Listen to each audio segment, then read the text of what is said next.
உங்க காதுல இது முடி இருக்கா? ஒரு செகண்ட் இத சாதாரண விஷயம்னு நினைச்சிடாதீங்க. ஏன்னா, சாமுத்ரிகா சாஸ்திரம் இத பத்தி சொல்றது ரொம்ப சுவாரஸ்யமான விஷயம்.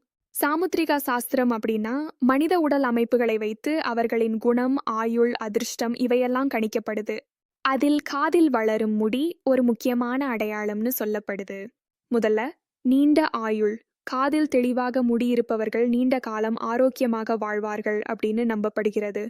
அடுத்தது, பணம், செல்வம் சேரும் யோகம். இவர்கள் வாழ்க்கையில் பணத்துக்கு பெரிய கஷ்டம் வராது. உழைப்போட சேர்ந்து அதிர்ஷ்டமும் கை கொடுக்கும்.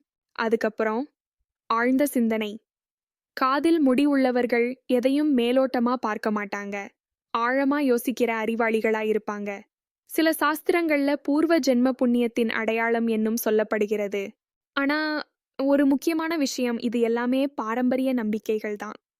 மருத்துவ காரணங்களாலும் காதில் முடி வளரலாம். அதனால பயப்பட வேண்டாம். அதே நேரம் அதிகமாக பெருமைப்படவும் வேண்டாம். உங்களுக்கு அல்லது உங்க வீட்ல யாருக்காவது காதில் முடி இருக்கா? இந்த விளக்கம் உங்களுக்கு பொருந்துதா? கமெண்ட்ல சொல்லுங்க. இந்த வீடியோ பிடிச்சிருந்தா லைக் பண்ணுங்க. சப்ஸ்கிரைப் பண்ண மறக்காதீங்க.